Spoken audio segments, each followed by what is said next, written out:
Bonjour! Alors aujourd'hui, nous allons traiter d'un sujet qui concerne la communication vis-à-vis de toi-même. Et je vais essayer de t'expliquer quelque chose qui m'est arrivé il y a très longtemps que ça n'est plus le cas, mais qui m'a vraiment éclairé sur ma manière de communiquer et dans ce cas-ci, de rentrer d'ailleurs en colère. Pendant de très nombreuses années, ça peut encore m'arriver, mais c'est beaucoup plus rare, j'ai toujours vécu les fêtes, les rassemblements familiaux comme des moments qui me stressaient énormément. Il y avait des éléments qui expliquaient ce genre de choses. Les exigences éventuellement que chaque réunion de famille pouvait avoir, le fait qu'il fallait que je surveille les enfants, que je m'assure qu'elles se tiennent correctement, qu'elles ne fassent pas de bêtises. Ce sont tous des petits éléments qui éventuellement faisaient que ces journées pour moi n'étaient pas des journées de plaisir. Si je pouvais profiter d'un instant pendant la journée, parce que j'avais l'occasion de croiser quelqu'un et ça me faisait plaisir et je pouvais m'engager dans une conversation, je n'étais jamais détendue complètement. Et au sortir d'une de ces fameuses journées festives, je rentre chez moi avec mon mari et mes enfants et je pense que dans les 10 minutes de mon retour à la maison, je pique une colère. Je commence à hausser le ton, je me fâche sur les enfants, je commence à râler sur mon mari. Et je le vois très bien que j'arrive dans ma chambre parce que j'étais en train de changer de tenue et en plein milieu d'une phrase, je m'arrête. Et à ce moment-là, mon mari me dit: «Ça ne va pas?» Je me retourne et je lui dis: «Je te présente mes excuses. Je viens de comprendre ce que je suis en train de faire et je n'ai absolument aucun droit de me mettre en colère contre toi.» Qu'est-ce que j'avais compris? Je suppose que tu l'as compris.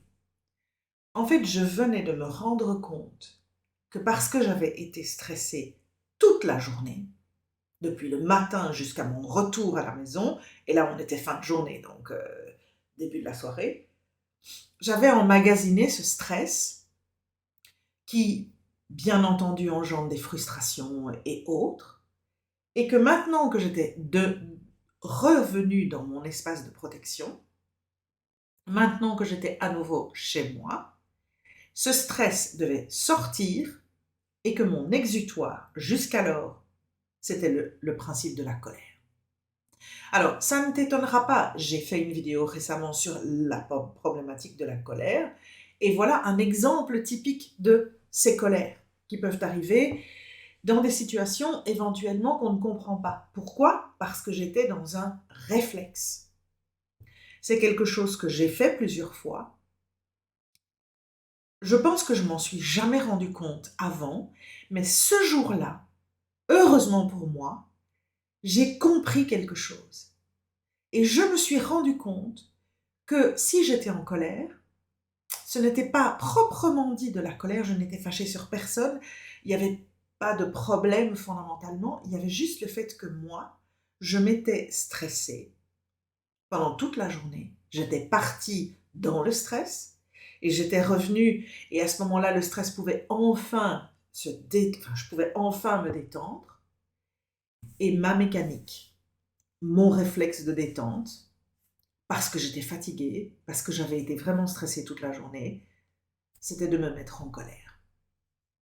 Alors, pourquoi est-ce que j'appelle ça de la communication avec soi-même?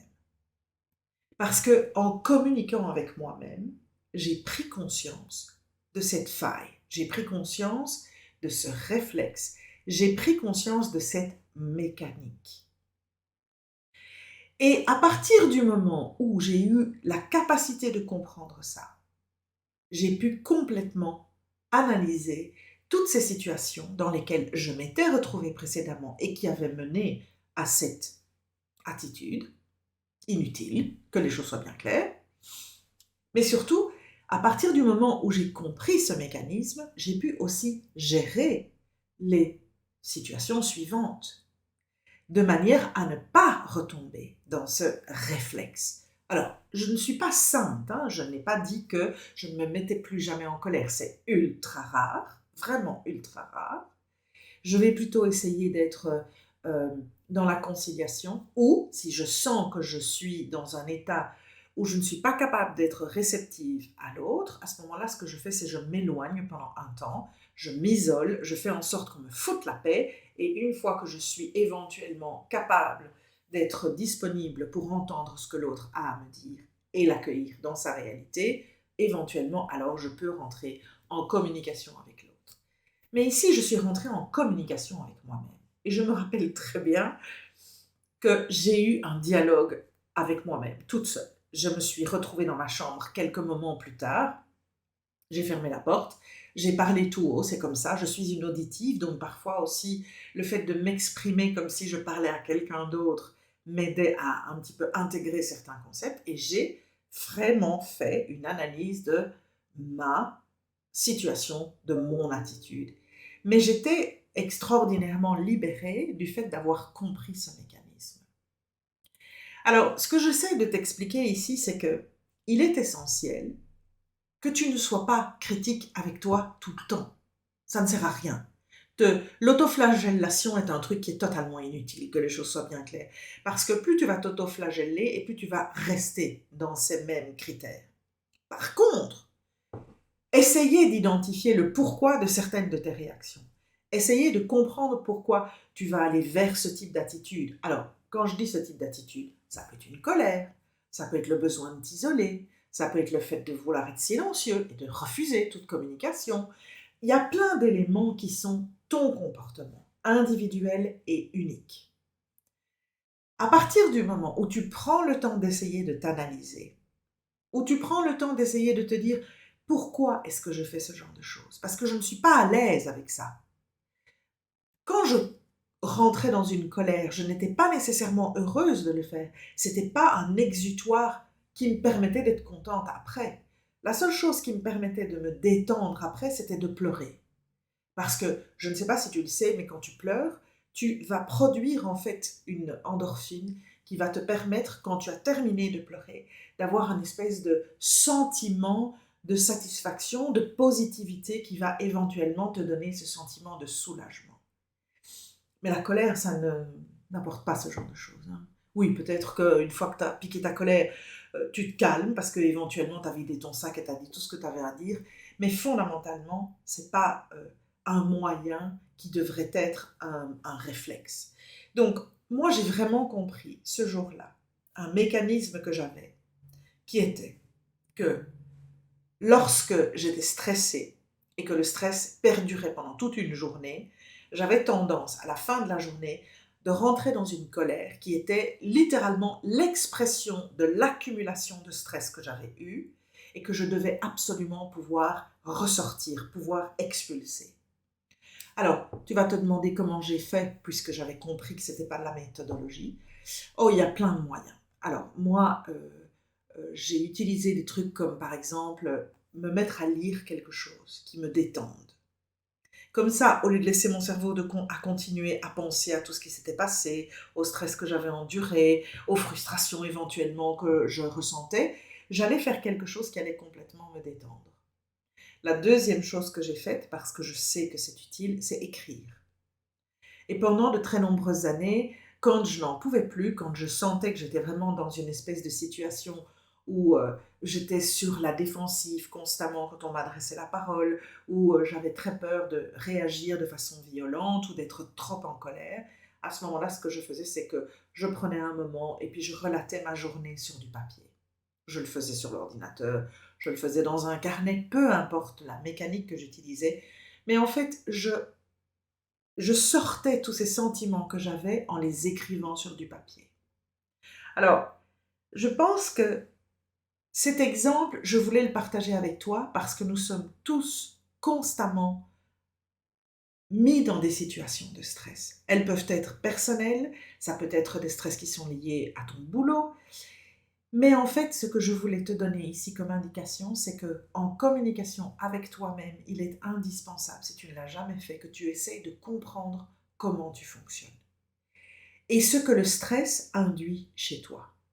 Est-ce que ça induit chez toi le fait que tu vas te taire et que tu vas accumuler de plus en plus de colère, de mécontentement, de frustration, d'insatisfaction puis qu'à un certain moment ça explose? Est-ce qu'au contraire tu te ronges de l'intérieur, ce qui est extrêmement mauvais, mais tu empêches toute communication avec l'autre parce que justement tu as peur de finir par exploser dans la colère? Et est-ce que tu as un exutoire, un moyen pour pouvoir t'apaiser?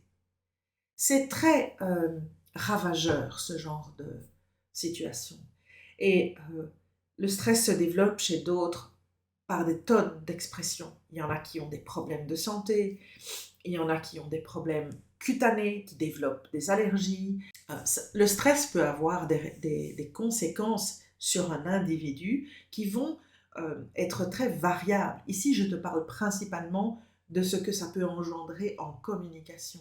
Mais ici, j'aimerais simplement te faire prendre conscience que lorsque tu as des réflexes, que tu commences à essayer de les comprendre un peu plus, tu finiras par te rendre compte de ces réflexes, de ces habitudes que tu as prises, qui sont peut-être bonnes ou moins bonnes, et que grâce à cette communication bienveillante que tu peux avoir à ton égard, parce que tu essayes de mieux comprendre, lorsque tu as des réflexes que tu n'aimes pas avoir, tu peux comprendre progressivement tes mécanismes et essayer à ce moment-là de savoir beaucoup mieux gérer ces situations, parce que quand tu en es conscient, tu verras, même si tu es sous stress, tu ne le gères plus du tout de la même manière, mais surtout de ne pas automatiquement retomber dans ces habitudes, dans ces réflexes, dans ces mécanismes que tu as sans le vouloir mis en place et qui aujourd'hui sont des mécanismes que tu choisis de modifier pour être en paix avec toi-même et pour avoir une communication beaucoup plus bienveillante avec les gens autour de toi, mais avant tout avec toi-même. Donc voilà un petit truc que moi j'ai expérimenté. S'il peut t'inspirer, s'il peut te donner un moyen de réfléchir sur les tiens, tes habitudes, tes réflexes, tes mécanismes, pourquoi pas? Bonne communication avec toi-même et à la prochaine fois. Salut!